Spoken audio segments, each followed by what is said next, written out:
Welcome back to Tiger Rag Audibles. This is Camryn Conner, your host, and I'm sitting down with the assistant editor of Tiger Rag, Will Nickel, to discuss what in the world is going on with this LSU basketball team. Learning and reading through cuisine? Huh?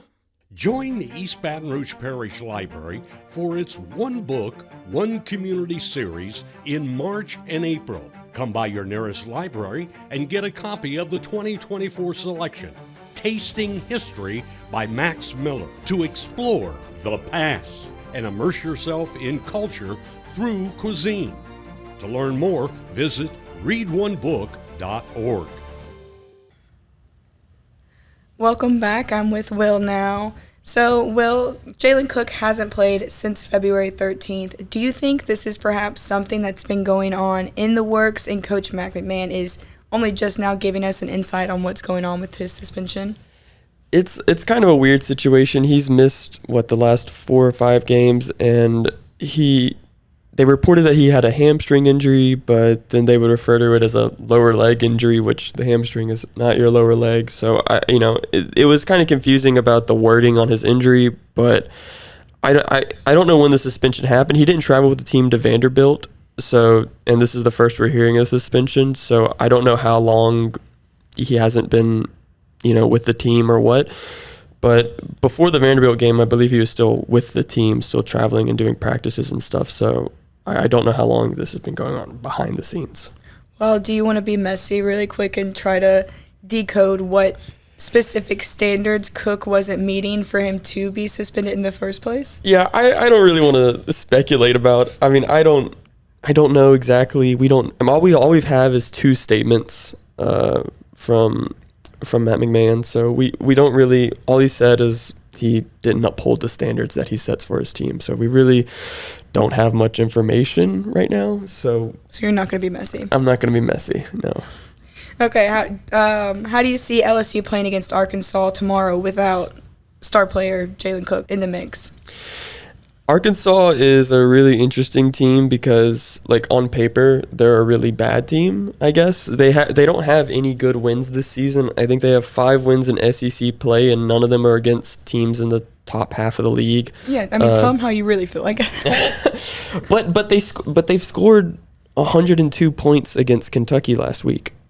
So they on paper, they don't look like that good of a team. LSU beat them by 21 points in the first time around, but I think they're a really tricky team, and they can definitely give LSU some problems. They have Battle out there. He scored, I think, 42 against Missouri and 36 against Vanderbilt. That's insane. So he can really score. So they scored 102 against Kentucky. So LSU has to be careful against this Arkansas team, even though they don't look that good on paper. They are a decent team. So similar, along that line of question, LSU has at least 3 games left, Arkansas, Missouri, and then at least 1 game in the SEC tournament. How do you see all 3 of these games unfolding without Cook being on the floor? I know he's not, as high of a scorer as Battle on the Arkansas team, but, Cook averages almost 16 points a game. Huge amount of room for error if the Tigers don't keep up that pace without Cook in the next coming up games. I think they have played the last several games without him, and they've been in their best stretch of the season so far. They beat South Carolina and Kentucky without him. Obviously, they had their last 2 games against Georgia and Vanderbilt were wins without him. I think Trey Hannibal's really stepped up in his absence. Before he was even injured or suspended or whatever, Trey Hannibal was starting in Jalen Cook's place for a few games there. So I don't think Jalen Cook being gone will be that big of an issue. I think they should beat Arkansas and Missouri. Arkansas is going to be a tough game, but Missouri looks bad on paper, and that's because they are bad. It's not like Arkansas where it's a little bit of a tricky situation. I think they should definitely beat Missouri, and then if they don't win at least 1 game in the SEC tournament, I think it'll probably be a disappointing showing from them. I think they expect to win at least 1. So I just think we can just both agree that McMahon obviously knows how to pick them. Trey Hannibal being able to step up after Jalen Cook. But talk to me a little bit about Damen Collins deciding to redshirt after suffering a dislocated shoulder earlier this season, and Carlos Stewart being possibly out for the rest of the season with knee soreness. What is knee soreness? It's when your knee is sore, I suppose. McMahon said that I think Collins is going to apply for a medical red shirt. He dislocated his shoulder, I think, back in November maybe, and he's been rehabbing well, McMahon said, and he expects him to be medically cleared in the next several weeks. But obviously, with the season coming to a close, he won't be getting any play time before the season ends. But yeah, he expects him to have a medical red shirt.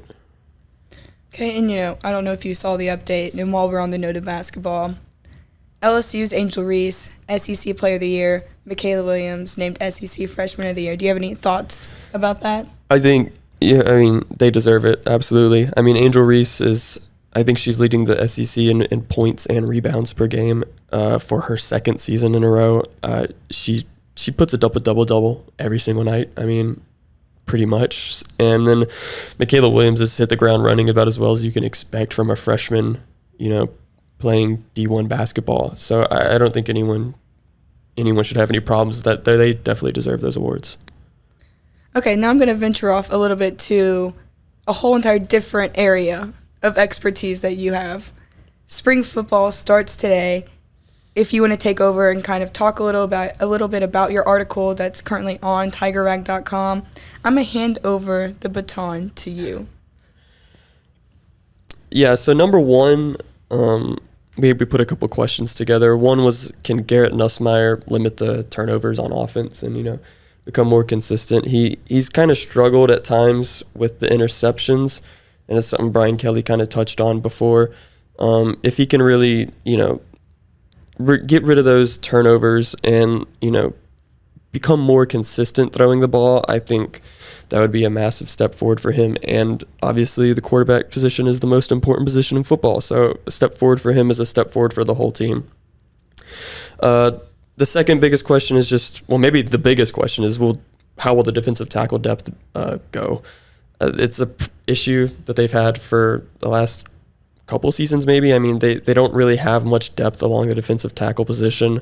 They really struggled there. They added Dominic McKinley, who was the number one player in Louisiana in this most recent recruiting class, and that'll help a lot. But they still have to move. They're moving players over from different positions. I think they have an offensive lineman switching to play defensive tackle. They have a defensive end switching to play defensive tackle, and that's just to help with the depth there. And then, can the defense as a whole take a step forward besides just the defensive tackle position?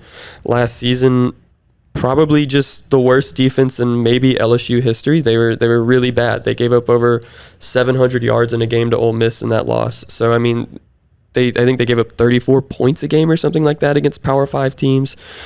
They really struggled last year on the defensive side of the ball, and new defensive coordinator Blake Baker is coming in. How much can he improve the team? What can he do with Harold Perkins, who's supposed to be going back to inside linebacker this season? How much of a step forward can they take? I think any step forward would be better than defense in the 105th place. Yeah, 105th place is not ideal. For a team, especially like LSU, where normally it's like normally we're a DBU school. DBU, right? One of the top teams in the country on the defensive side of the ball. Now they were kind of just terrible last year, and they had it all, a Heisman winner and the number one offense, and they couldn't win or make the SEC title game or anything like that, when normally you would expect that if they have an offense of that caliber. Which, again, the next question is, how is the offense going to perform with the new offensive coordinators? They called the bowl game, and they did well in the bowl game. LSU had nearly 500 yards of offense against Wisconsin, and they put up 35 points in a win. The passing offense was great, 395 yards from Nussmeier. But they had Malik Neighbors and Brian Thomas in that game, and Neighbors went out after setting the record for receiving yards in a career at LSU, but he still played in the first half, and they're going to have to replace those guys. They're going to have to replace their offensive coordinators. There's a lot, and then obviously, you're losing Jaden Daniels as well. So, there's a lot of turnover on offense, but especially in the wide receiver position, I think, with Brian Thomas and Malik Neighbors being drafted. But they've got some guys returning, and they've got some new guys coming in. They've got transfers like Xavier Thomas and C.J. Daniels to add to the offense. But those are just some key, positions and questions to watch and highlight as spring practice and eventually the spring game comes about.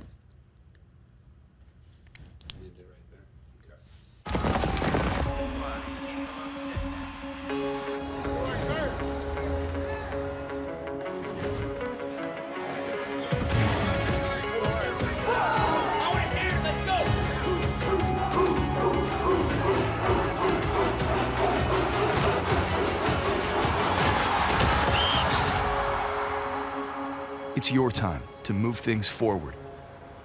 U.S. Army Reserve. All right, that's it for today's episode. Thank you, Will, for coming on today to give an update and a preview on this basketball team and what we can expect for them without Jalen Cook in the mix. Stay tuned to TigerEgg.com for more updates, and I'll be back later this week.